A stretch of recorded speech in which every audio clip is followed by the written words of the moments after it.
He opened his door to 3 children with no names, no past, and no one else to claim them. What followed would shatter the silence of his world and test the very limits of his soul. Before we get into this tale, let us know in the comments, where are you watching from? And subscribe if you want more content like this one. The world had long ago been stripped down to its essential elements for Elias Thorne.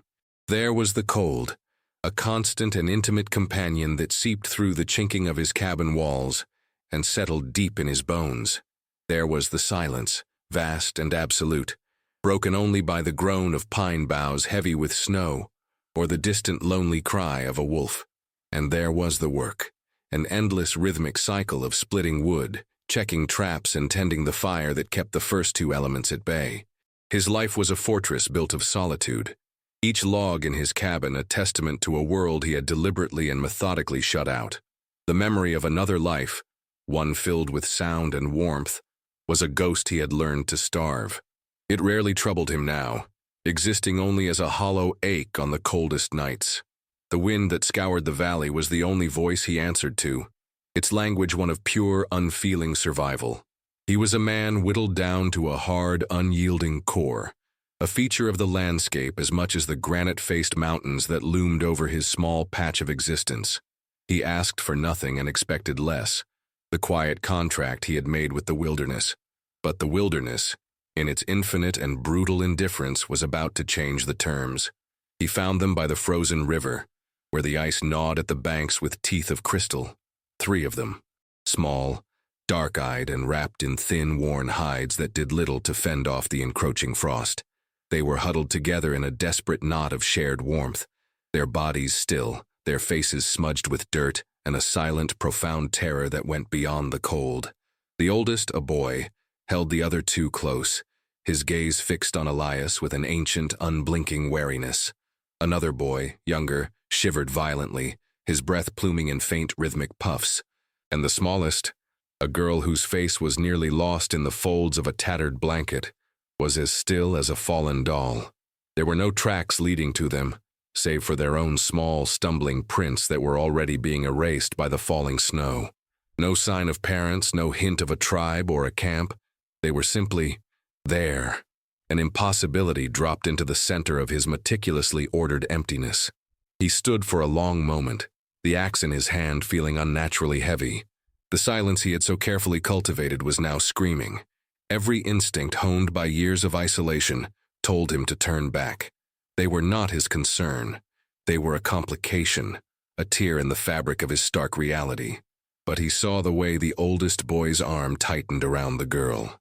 He saw the flicker of something in their eyes that was not just fear, but a flicker of a life that was threatening to be extinguished. He saw 3 heartbeats in a world that had, for him, been reduced to 1. He thought of the fire in his cabin, of the stew simmering on the hearth.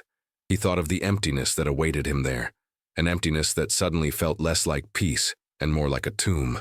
He lowered his axe. He did not speak. Words were a currency he had long since abandoned. Instead, he took a slow step forward, his movements deliberate, unthreatening. He knelt in the snow, the cold biting through his worn trousers, and held out a gloved hand, palm up, an offering, an invitation, a question he could not bring himself to ask. The wind howled, and for a moment, nothing happened. Then, the oldest boy's gaze shifted from Elias's face to his hand, and a decision was made. Elias turned and began the slow walk back to the cabin, not looking back to see if they followed. He simply trusted the sound of 3 small sets of feet crunching softly in the snow behind him, a fragile, terrifying new rhythm in the silent world he had built. The cabin, once a sanctuary of solitude, became a vessel of profound and unnerving silence. It was a different kind of quiet now. Before, it had been the hollow, resonant silence of absence. Now, it was the dense, weighted silence of presence, of unspoken trauma and unasked questions. The 3 children moved like wraiths through the small space, their bare feet soundless on the wooden floorboards. They occupied the corner by the hearth, a small, self-contained island of mutual protection, their dark eyes following Elias's every move. He felt like a clumsy giant in his own home, his heavy boots echoing like thunder, every scrape of a chair or clatter of a pot an intrusion on their fragile stillness. He did not know how to be with them. He had forgotten the language of care, the gentle cadence of reassurance. His attempts were graceless and blunt. He left bowls of stew and hunks of bread on the floor near them, retreating to the far side of the room, as if feeding wary woodland creatures. They would wait until he was occupied, his back turned before scurrying forward to eat, quickly and silently, their hunger a desperate, quiet thing. For days, no sound passed their lips. It was as if their voices had been frozen back at the river, lost in the icy wind. He found himself listening for a whisper, a cough, a cry, anything to break the spell. But there was nothing, only the crackle of the fire, the howl of the wind, and the sound of his own breathing, which now seemed unnervously loud. The silence became a mirror, reflecting his own inadequacies, his own ghosts. Late at night, when the children were asleep, a huddled pile of blankets and limbs, Elias would sit by the dying embers of the fire, the ghosts of his own past creeping out from the shadows, a phantom echo of a woman's laugh, the memory of a small hand clutching his finger, impossibly trusting. He would close his eyes and see a different cabin, a different life, one he had buried so deep he sometimes convinced himself it had never existed. The fever had taken them, swift and merciless, a thief in the night. He had been helpless then, just as he felt helpless now. He had built this fortress of solitude not to keep the world out, but to keep the memory of that failure contained. And now, these three silent children had breached the walls, their mere presence a constant throbbing reminder of what he had lost, of the man he had failed to be. He began to study them, to search for clues in their wordless world. The oldest boy, he was the guardian. His eyes held a fierce, protective fire, his body always positioned between his siblings and the perceived threat of Elias. The middle child, another boy, was the ghost. He seemed to drift, his gaze often distant, lost in a memory Elias couldn't fathom. He was the one who shivered most, not from cold, but from something deeper. The girl, the youngest, was the anchor. She rarely moved, but her stillness was a center of gravity around which the others orbited.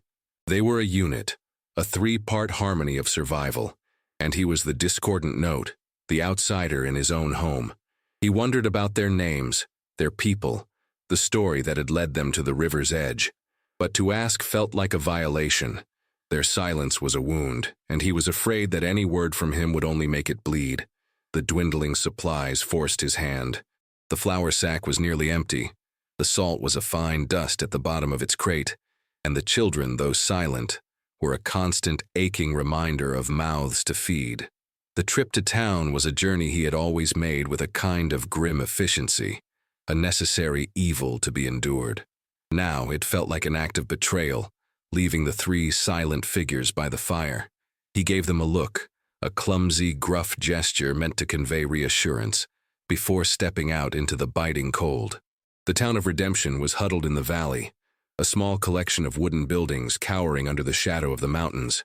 It was a place built on scripture and suspicion in equal measure, where piety was worn like a winter coat, and judgment was the common currency. As Elias walked down the single muddy street, he felt the familiar shift in the atmosphere. The curtain of civility twitched.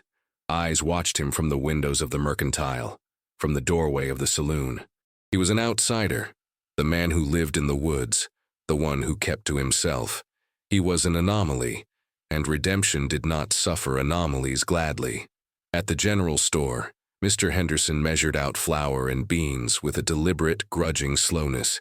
His thin lips pressed into a line of disapproval. The usual terse exchange of pleasantries was absent. In its place was a heavy, accusatory silence. "Heard you got company," Henderson finally said, not looking up from his work. The word hung in the air, laden with insinuation. Elias grunted, a sound that was neither confirmation nor denial. He paid for his goods, his movements stiff, aware of the other customers who had fallen quiet, their attention fixed on him. Outside, the cold felt less biting than the chill that had followed him from the store. He had not taken 10 steps before a voice cut through the air. Thorne. It was Sheriff Brody, a man whose authority came more from the size of his gut and the shine of his badge than from any sense of justice. He blocked Elias's path, his thumbs hooked in his belt. "Folks are talking," Brody said, his voice low and conspiratorial. "Say you're harboring strays, Indian strays." Elias's grip tightened on the burlap sack in his hand. He stared at the sheriff, his face a mask of stone. "They're children," he said, the words feeling rough and foreign in his throat. Brody spat a brown stream of tobacco juice near Elias's boot. "They're a complication. We got enough trouble without inviting more. The good people of this town, they get nervous. You understand?" Elias understood perfectly. He understood the fear that curdled into hatred, the ignorance that masqueraded as caution. He was about to turn away when another figure approached, his black coat a stark silhouette against the snow. It was Reverend Miller, the town's spiritual shepherd. "Elias, my son," the Reverend began, his voice smooth as oiled leather. "I understand your charitable impulse. The Lord tells us to care for the orphan. But these are a different matter. They belong with their own kind. There are government schools, places equipped for their unique needs." The Reverend's eyes were kind, but his words were a knife, carving the children away, defining them as other. He spoke of salvation, but Elias heard only erasure. The school he spoke of was a place where they would strip them of their language, their culture, their very souls, all in the name of God. "Their children," Elias repeated, his voice lower this time, harder. It was all he could say, the only truth he had to offer against their wall of prejudice. He pushed past the sheriff, leaving the two men standing in the middle of the street, pillars of a community he wanted no part of. The walk back to the cabin was a blur of cold and anger. He was no longer just a man surviving. He was a man with something to protect. The silence of his cabin was no longer a tomb. It was a sanctuary he would defend. The air in the cabin was still thick with the residue of his trip to town. Elias felt the judgment of redemption clinging to him like wood smoke, a bitter scent of fear and contempt. He unpacked the supplies with a heavy heart, the weight of the town's prejudice settling over the small room. The children watched him, their silence more profound than ever, as if they could sense the new threat that now circled their fragile haven. He felt a surge of bleak despair. What could he, one man, offer them against the tide of a whole town's hatred? He was a broken man hiding in the woods, not a savior. He slumped into his chair by the fire, the old emptiness threatening to reclaim him. His gaze fell upon the mantel, a dusty shelf of forgotten things. Among them was a small, crudely carved wooden bird, its wings half spread as if caught between flight and rest. He had carved it years ago, in another lifetime, for another child. A ghost of a memory, a testament to a joy he thought was forever lost. He picked it up, the smooth, worn wood a familiar weight in his calloused palm. He ran a thumb over its surface, the motion automatic, a habit of grief. He was lost in the past, in the echo of a little boy's laughter, when a flicker of movement brought him back. It was the girl, the smallest one. She had crept away from her brothers and was standing a few feet from his chair, her head tilted, her dark eyes fixed not on him but on the wooden bird in his hand. She took a tentative step closer, her tiny form silhouetted by the firelight. Her fear for the first time was eclipsed by a powerful, innocent curiosity. Elias held his breath. He remained perfectly still, a statue of a man, terrified that any movement would shatter the delicate moment. She reached out a small, hesitant hand, her fingers barely brushing against his own as she touched the bird's wing. Her touch was as light as a snowflake, yet it sent a jolt through him, a current of warmth that seemed to thaw a part of his soul that had been frozen for years. He slowly, carefully, uncurled his fingers and placed the bird in her outstretched palm. She cradled it, her expression one of solemn wonder. She looked from the bird to him, and for the first time her eyes held something other than fear or watchfulness. It was a flicker of connection, a spark of recognition. In that moment she was not just a nameless, silent orphan. She was a child, fascinated by a simple wooden toy. In that moment, the oppressive silence of the cabin was broken, not by a word, but by a shared, sacred understanding. A bridge had been built across the chasm of their separate griefs. Later that night, as they ate, he found himself truly seeing them for the first time, not as a monolithic unit of trauma, but as three distinct souls. He gave them names in the quiet of his own mind. He would call the girl Sparrow for her lightness, for the way she had flown to the bird. The oldest boy, the fierce protector, he would be Stone, for his unyielding strength.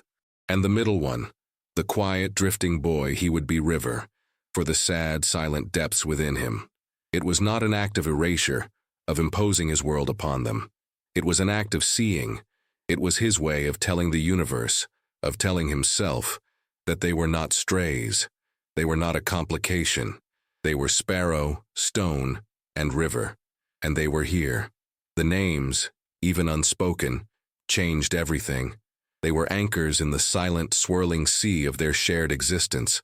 When Elias looked at them now, he saw not just orphans but Stone, River, and Sparrow. The act of naming them had given them shape and form in his world, a significance that pushed back against the formless prejudice of the town. A new, unspoken rhythm began to take hold in the cabin. The children, sensing the shift in him, started to venture out from their corner. The boundaries of their fear began to recede. It started with small things. Stone began to watch Elias chop wood, his young face a study in concentration, mimicking the swing of the axe with a fallen branch. River, the quiet one, would sit by the window for hours, his gaze following the patterns of the falling snow, his stillness no longer seeming like a symptom of shock, but of a deep, contemplative nature. And Sparrow, the catalyst, kept the wooden bird with her always, a talisman clutched in her small hand. She would sometimes hold it up for Elias to see, a silent question in her eyes, and he would nod, a silent answer. He began to teach them without words. He showed Stone how to set a simple snare, his large, rough hands guiding the boy's smaller ones through the intricate knots. He gave River a piece of charcoal and a smooth plank of wood, and the boy began to draw, filling the board with stark, powerful images of trees, animals, and faceless figures. He carved a small, rough-hewn animal for Sparrow to keep her bird company. In these shared, silent tasks, a new language was being forged between them, a language of gesture, trust, and mutual reliance. The cabin, once a hollow shell, was slowly filling with the quiet hum of a nascent family. Laughter, a sound Elias hadn't heard in years, made a tentative appearance. It was a small, breathless giggle from Sparrow when a squirrel chattered at her from a branch outside the window. The sound was so unexpected, so foreign, that it startled them all into stillness. But then Stone offered a rare, fleeting smile, and the tension broke.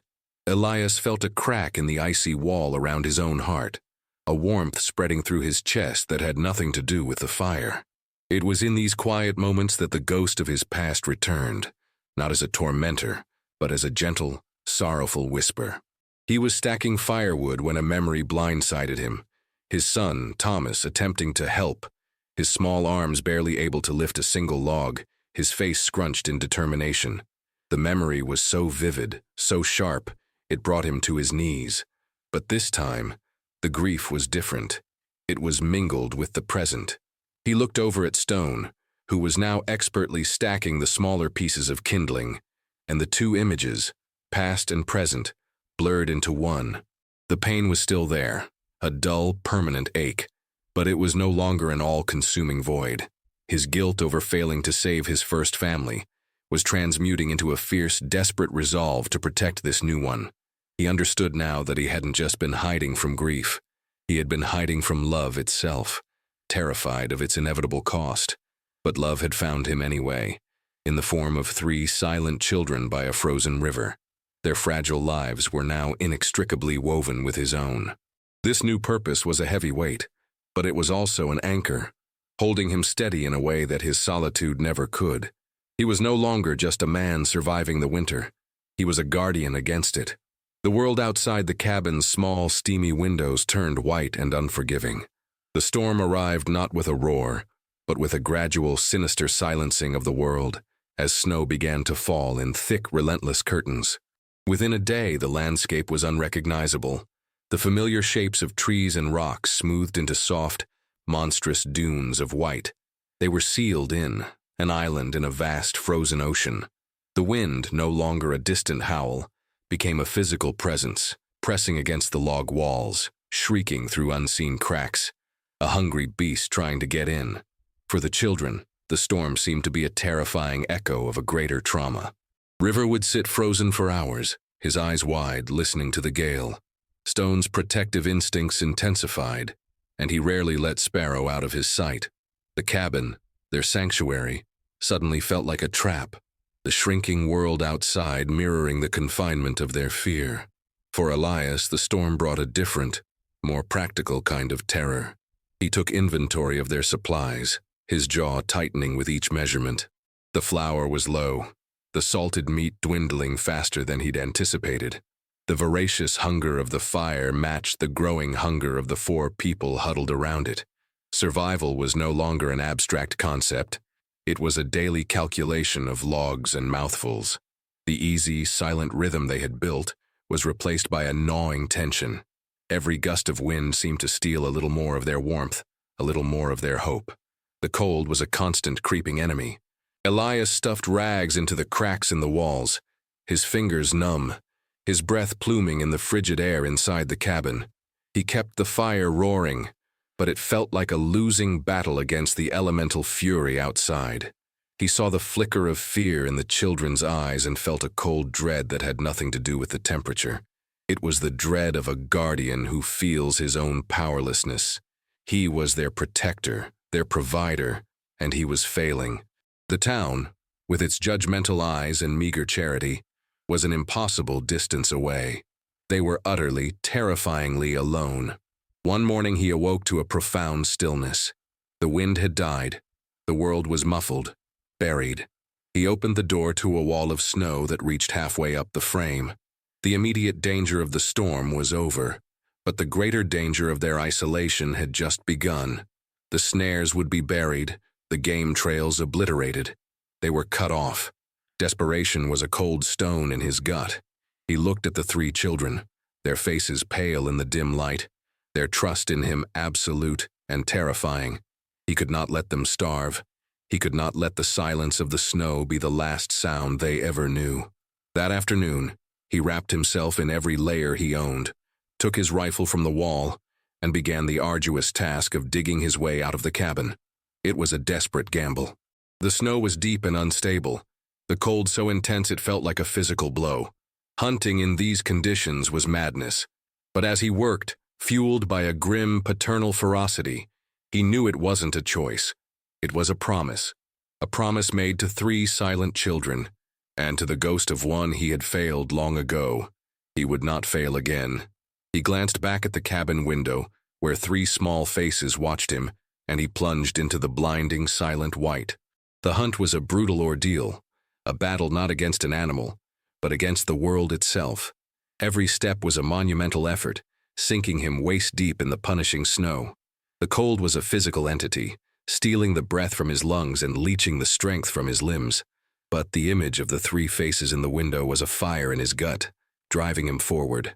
He returned 2 days later, half frozen and utterly spent, dragging a small deer behind him. The relief that washed over him as he saw the plume of smoke rising from his chimney was so profound, it almost brought him to his knees. The sight of the children, safe and warm, was his only reward. The immediate threat of starvation had passed, but their ordeal had left a mark. The fragile peace of their small world had been shaken, a reminder of how precarious their existence truly was. The break in the weather was short-lived. Just as a semblance of normalcy returned, a new figure appeared, trudging through the snow. It was Sheriff Brody. He wasn't there to check on their welfare. His face was set in a hard, accusatory mask. "Thorne," he said, skipping any pretense of civility. "Jedediah Franklin's missing 2 sheep. Went missing during the storm. He thinks they wandered up this way." Elias stood in the doorway of the cabin, blocking the sheriff's view of the interior. He knew what Brody was implying. He could feel the children's presence behind him, a silent, fearful energy. "Animals get lost in the snow," Elias stated, his voice flat. "Or wolves get hungry." Brody's eyes narrowed, scanning the area around the cabin. "Franklin's land borders the old reservation territory. He says he's had trouble before. Now you've got company." He left the accusation hanging in the air, thick and poisonous. "The children haven't left this cabin," Elias said, his voice dropping to a low, dangerous growl. The injustice of it was a bitter taste in his mouth. They had just survived a life-threatening storm, and now they were being blamed for a farmer's misfortune. Brody took a step closer, trying to peer past Elias. "I'm just doing my job. People are on edge. A man's livelihood is at stake." "They are children," Elias repeated, the words like stones. "They've seen enough trouble. They don't need you bringing more to my door." The confrontation was a stalemate of unspoken threats. Brody's suspicion versus Elias's raw, protective anger. The sheriff seemed to probe for a weakness, a flicker of doubt in Elias's eyes, but found only unyielding granite. Behind him, Elias heard a tiny shuffle of feet. It was Stone, drawn by the tension in their voices. He appeared at Elias's side, a small, defiant shadow, his dark eyes fixed on the sheriff with a coldness that belied his age. The boy's silent solidarity was a powerful statement. He was no longer just a frightened child. He was a defender of his home. Brody saw the boy, and a flicker of something, annoyance, perhaps even unease, crossed his face. He was not just confronting a lone woodsman anymore.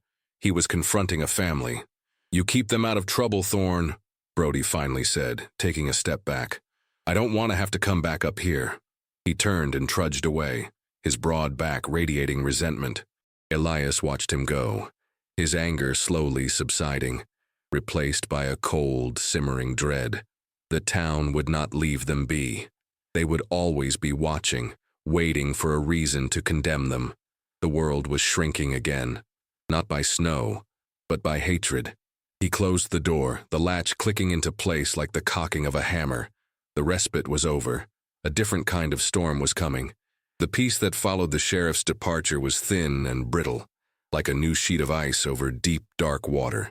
A sense of foreboding settled over the cabin, a quiet acknowledgement that Sheriff Brody's visit was not an end, but a beginning. Elias found himself watching the tree line more often, his hand never far from the rifle leaning against the wall. The fragile trust they had built was now tinged with a shared vigilance. They were no longer just a family. They were a garrison, holding a silent siege against the world outside. The arrival came on a day when the sun was a pale, useless disk in a white sky. It wasn't the sheriff this time. It was the Reverend Miller, and he was not alone.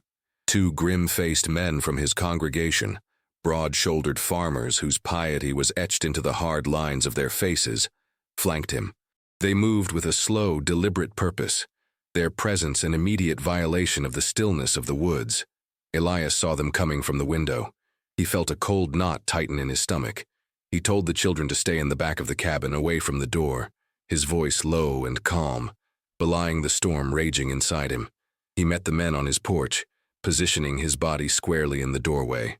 "Reverend," Elias said, his voice devoid of warmth. The Reverend Miller smiled, a placid, practiced expression that didn't reach his eyes. "Elias, a difficult journey, but a necessary one. We come with good news, tidings of salvation for the little lost souls you have so charitably sheltered." His words were honeyed, but they dripped with a poison Elias knew all too well. One of the men with him held up a folded piece of paper. "We have been in contact with the Bureau," the Reverend continued, his voice taking on a tone of paternal authority. "An agent has issued an order. The children are to be taken to the Carlisle Industrial School, a fine institution.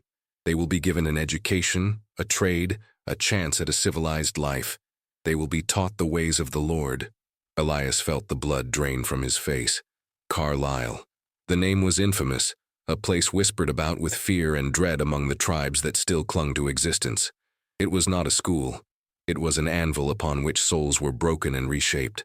They would cut their hair, burn their clothes, forbid their language, and beat their identity out of them until nothing remained but a hollow imitation of a white man. It was not salvation. It was cultural genocide, wrapped in the flag and sanctified by the cross. "No," Elias said. The word was quiet, but it held the weight of the mountains behind him. The Reverend's smile faltered. "My son, this is not a request. It is an order from the United States government. It is the law. You are harboring them illegally. We are here to rectify that, to save them from this squalor and to save you from legal trouble." He gestured vaguely at the rustic cabin, his gaze dismissing it as unfit, savage. The hypocrisy was breathtaking.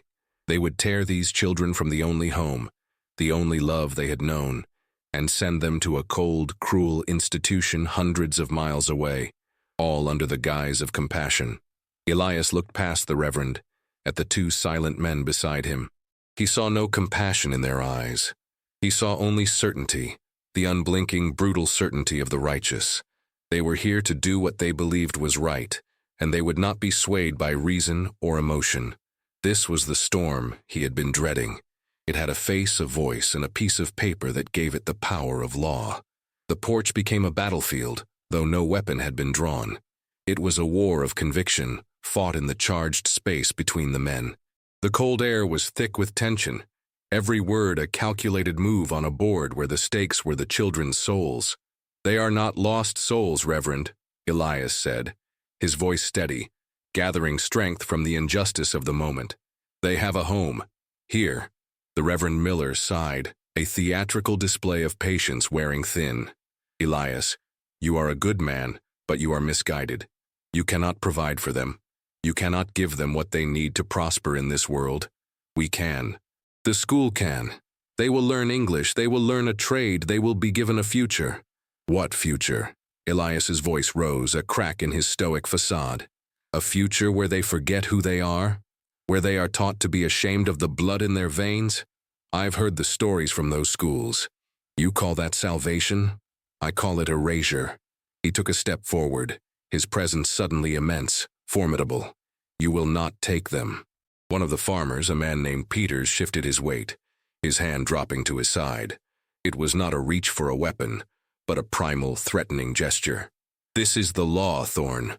You stand against it, you're an outlaw." Elias's gaze met his, unwavering. "Then I'm an outlaw." The finality in his tone gave them pause. They had expected a simple woodsman, perhaps a protest, but not this granite wall of defiance. They had underestimated the change that had taken place in him. They did not see a lonely trapper. They saw a father protecting his young. As the standoff stretched into a tense silence, a movement from inside the cabin broke the spell. The door creaked open further. It was Stone. He stepped out onto the porch and stood beside Elias, his small frame radiating a fierce, unshakable loyalty. He didn't look at the Reverend or his men. He looked at Elias, and then he reached out and placed his small hand on Elias's forearm. It was a simple, profound gesture of allegiance, a silent declaration that this was his ground, this was his man. Then, Sparrow appeared in the doorway behind them. She was clutching the small wooden bird Elias had carved for her. She held it up, not as a toy, but as an offering, a piece of evidence. It was a symbol of the life they had built here, a life of quiet connection, of small handcrafted joys, a life the Reverend's legal document could never comprehend. River stood behind her, a dark, silent shadow, his presence completing the tableau. They were a family, united and defiant.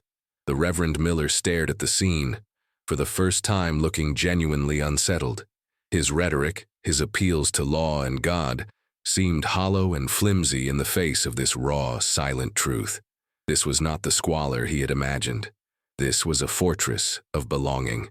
"Their names," Elias said, his voice dropping low again, filled with a raw, guttural emotion, "are Stone, River, and Sparrow. They have names. They are not nameless savages for you to collect. They are not a problem for you to solve. They are children, and they are home." He was not arguing law anymore. He was speaking a more fundamental truth, a language of the heart that the Reverend and his men, for all their scripture, seemed to have forgotten. The Reverend Miller was a man accustomed to wielding words as weapons, to shaping reality with sermons and pronouncements of divine will. But faced with Elias's raw, unvarnished truth, and the silent, powerful tableau of the family before him, his arsenal seemed to fail him. He looked from Elias's unyielding face to the boy, Stone, whose hand was still firmly on Elias's arm. He saw the girl, Sparrow, clutching her wooden bird like a sacred relic. He saw the unassailable bond that no legal document could sever. His certainty, the bedrock of his authority, had developed a crack. The two men with him shifted uncomfortably, their grim resolve wavering. They were farmers, men of the earth. They understood stubborn roots and fierce protection. They saw it now, in Elias, and they saw a reflection of it in the oldest boy. The script they had followed, the one where they were saviors rescuing heathens from a squalid life, was being rewritten before their eyes. "This is not over, Thorn," the Reverend finally managed to say, but the conviction had bled from his voice. It was a rote threat, a way to salvage a shred of his bruised authority. He had no other move to make. To force the issue now, to physically tear the children away, would be an act of such naked cruelty that even his own hardened companions might balk. The moral high ground he thought he occupied had crumbled away, revealing the ugly prejudice beneath. He turned, his black coat swirling around him, and began the long walk back toward the town, his two disciples following like shadows of his own defeated pride. Elias stood on the porch and watched them until they were small figures swallowed by the vast, indifferent whiteness of the snow. He did not feel a sense of triumph, only a profound, bone-deep exhaustion and a temporary, fragile relief. He knelt, his knees protesting, and pulled Stone into a fierce, clumsy embrace. Sparrow came forward and pressed the wooden bird into his hand. He closed his fingers around it, the smooth wood a comfort against his palm. They had won the battle, but he knew the war was far from over. The town of Redemption would not easily forget or forgive his defiance. The future remained a vast, uncertain territory. But for now, in this moment, they were safe. They were whole. That night, the silence in the cabin was different once more. It was not the silence of absence, nor the silence of trauma, but the quiet, resonant silence of peace, a peace that had been fought for and won. They sat by the fire, the four of them. The storm outside and the storm within finally stilled. The flames danced, casting long, warm shadows on the walls. It was a sanctuary that had been tested and had held. As the fire crackled, Stone, who had been watching the flames with a profound stillness, turned his gaze to Elias. He opened his mouth, and a word emerged. A sound from a language Elias did not know, soft and resonant. Then the boy pointed a small finger at his own chest, and then at his siblings.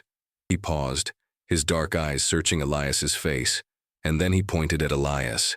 A single, clear word broke the quiet of the room. Elias.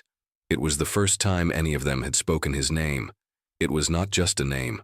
It was an acceptance, a recognition, a final, binding stitch in the tapestry of their new family. Elias felt a warmth spread through his chest that no fire could ever provide.